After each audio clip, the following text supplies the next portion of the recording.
Hi friends, Swaranjali रेसिपीमध्ये आपले स्वागत आहे। अगदी मधल्या वेळेत खाण्यासाठी पटकन होणारी रेसिपी म्हणजे मुरमुऱ्याचा चिवडा। करायला जास्त वेळ लागत नाही, अगदी 10 ते 15 मिनिटात ही रेसिपी तयार होते। त्यासाठी आपल्याला असा बाजारातनं हा मुरमुरा विकत आणायचा आहे। हे पहा, हा बाजारात सहज सगळीकडे उपलब्ध आहे। त्यासाठी शेंगदाणे, पांढरी डाळ, थोड्याशा 2-3 हिरव्या मिरच्या, पिठी साखर घेतलेली आहे, कढीपत्ता आणि लसूण मी थोडासा ठेचून घेतलेला आहे किंवा तुम्ही चिरून घातला तरीही चालतो। थोडासा हिंग, हळद, मिरची पावडर आणि चवीनुसार मीठ घेतलेला आहे। अगदी पटकन होते ही रेसिपी आणि जरा तोंडाला चव नसेल तर अशी ह्या भडंग किंवा हा मुरमुऱ्याचा चिवडा खाण्यासाठी खूप छान लागतो। त्यासाठी आता कढईमध्ये तेल घेतलेले आहे। शेंगदाणे थोडेसे खरपूस होईपर्यंत तळून घ्या। शेंगदाणे जास्तही करपू नका, नाहीतर शेंगदाणे हे कडवट लागू शकतात। असे थोडेसे खरपूस झाले की लगेच तेलातनं काढून घ्या।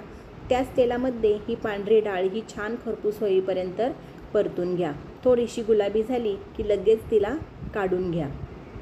आता मुलांना सुट्ट्या लागल्यात, त्यामुळे आधीमधी खाण्यासाठी ही एकदम पौष्टिक आणि हेल्दी अशी रेसिपी आहे। भूकही पटकन भागली जाते आणि मुलांचाही आवडीचा हा मेनू आहे।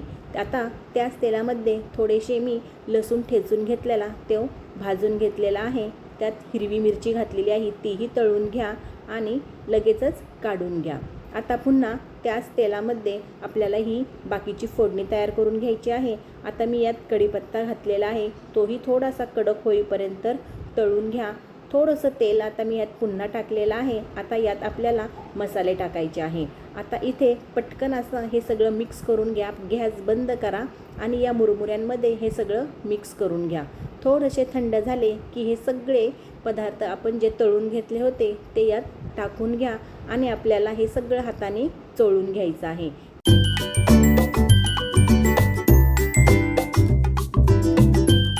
चोळल्यामुळे हे सगळीकडं हे मसाले हे छान लागतात आणि सगळे मसाले याला कोट होतात। वरनं थोडीशी शेवही टाका आणि पिठी साखरही टाकून घ्या आणि हे सगळं मिक्स करा। अगदी 10 ते 15 मिनिटात हा चिवडा तयार होतो आणि अगदी खायलाही छान लागतो। त्यामुळे नक्की एकदा ट्राय करून पहा। आणि हो, माझी रेसिपी जर आवडली तर please please please like, share, subscribe नक्की करा। अगदी 15 मिनिटात आपला हा मुरमुऱ्याचा चिवडा तयार झालेला आहे। एकदा तुम्ही नक्की ट्राय करून पहा।